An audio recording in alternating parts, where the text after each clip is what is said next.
Welcome to the channel. My name is Rick if you're new here, and we're going to talk about my first road trip in my Tesla Model Y that I've had for 3 months.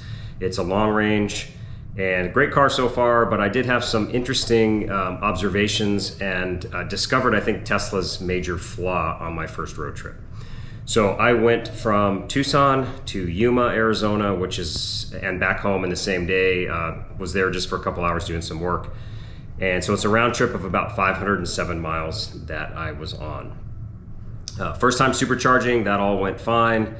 But I did discover phantom braking, which if you're not familiar with that, what that is, it's basically you're in autopilot, which I'll explain in a second. Essentially adaptive cruise control is what it is. Tesla calls it TAC, I believe. Cruising down the highway, 75, 80 miles an hour, whatever. Just like you're in cruise, and then all of a sudden the car thinks it needs to brake and it automatically brakes.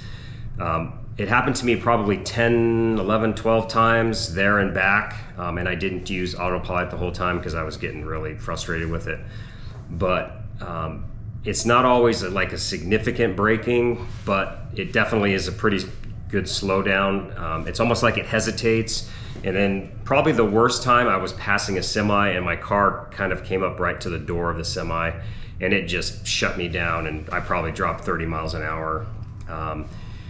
And honestly, I'm a little surprised that, I know Tesla knows about it. There's been an National Highway Traffic Safety, whatever it is, investigation going on. Obviously Tesla knows about it, but it's actually kind of dangerous, I think.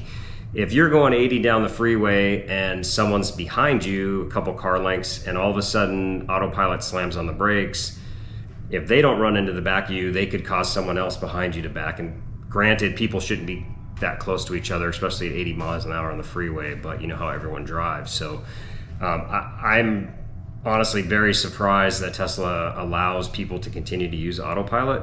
As much as it happened to me from I-10 to Yuma, pretty unsettling, I would say, for sure.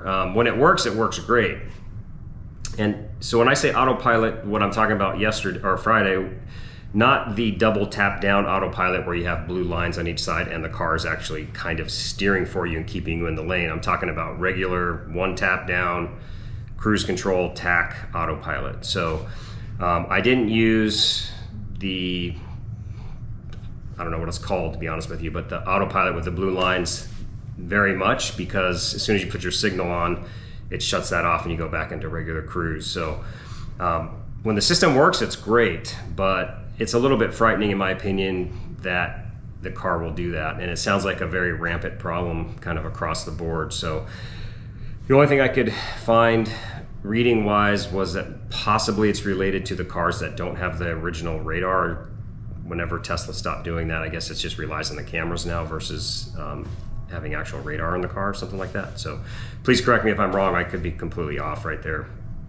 But anyway, kind of scary. Not a fan of that at all. So hopefully there's a fix at some point. But when I got home, I did a bunch of reading. I didn't really see anything promising. So in my opinion, that's kind of the biggest problem Tesla has right now.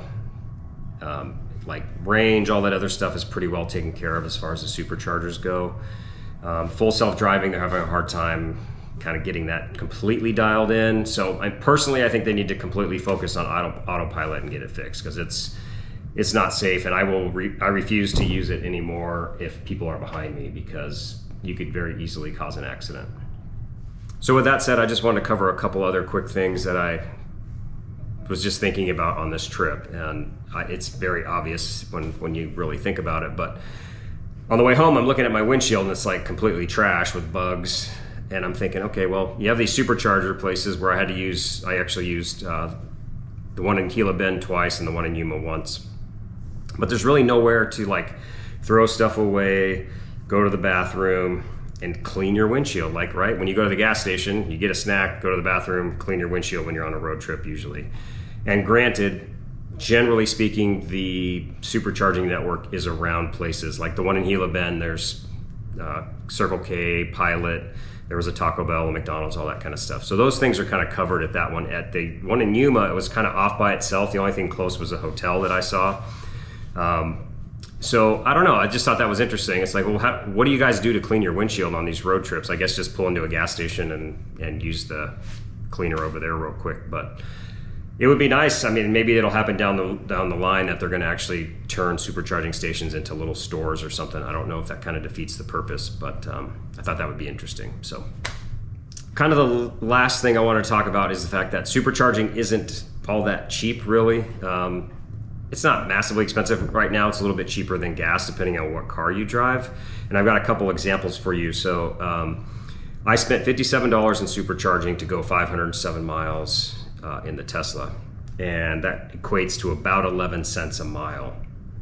Had I driven my Jeep, which is a 2020, has the V6, and on its best day, if I'm going 65, I can get 23. But generally speaking, 75 plus, I'm going to get 20 or 21. So I used 21 miles per gallon, calculated all that stuff out, and essentially in the Jeep it would have cost me about 96 bucks.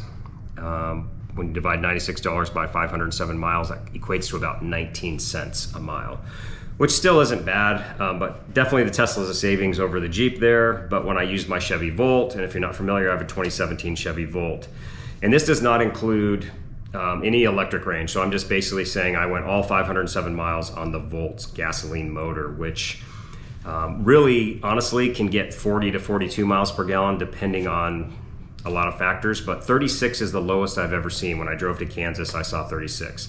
So I use 36 miles per gallon for the Volt. And that actually equates to 14 gallons of gas at $3.99 a gallon is basically what it is right here in Tucson right now. So that was $56.19. So actually a tiny bit less than the Tesla was. And that equates to 11.08 cents per mile. And the Tesla was 11.2 cents a mile. So if I actually include the electric range of the Volt, it would have been a little bit cheaper and definitely would have beat the Tesla. So granted, if gas prices were what they were a couple months ago at $5 a gallon, the Tesla would probably even have beaten the Volt. But I think it's kind of interesting to look at all that stuff. I mean, it all comes back for me as I didn't buy the Tesla to save money. Clearly, you know, when you're buying an expensive car like that, it's going to take years and years to make up the difference. It's just saving on gas. You can throw in oil changes, you can throw in major services, and it's still going to take 15 to 20 years to make up the difference between my wife's WRX and the Tesla Model Y. So when prices on Teslas come down again, if you can find a really nice electric car for 30 grand, then you're talking where it really makes sense. Actually, you would save money in the long run. But right now, I think the prices are so high that I'm not really sure that it's the way to go if you're looking just to save money. If you love the Tesla, you like the idea of not buying gas, I think that's awesome. Then it's a great vehicle, but you know, it's certainly not inexpensive to supercharge it. Granted, you don't do road trips that often, so I charge at home and it's super cheap. I usually maybe use 40 to 50 miles a day. It's like $2, $3 at the most to charge it. So it's just when you start using superchargers that you can run into some more expense. So anyway, hopefully this video is informative at least. If you have questions about anything, if I need to be corrected, please do that as well. And if you have any hints on how to fix the autopilot issue, I would 100% love to hear that. So thanks so much for watching, and we'll see you on the next one.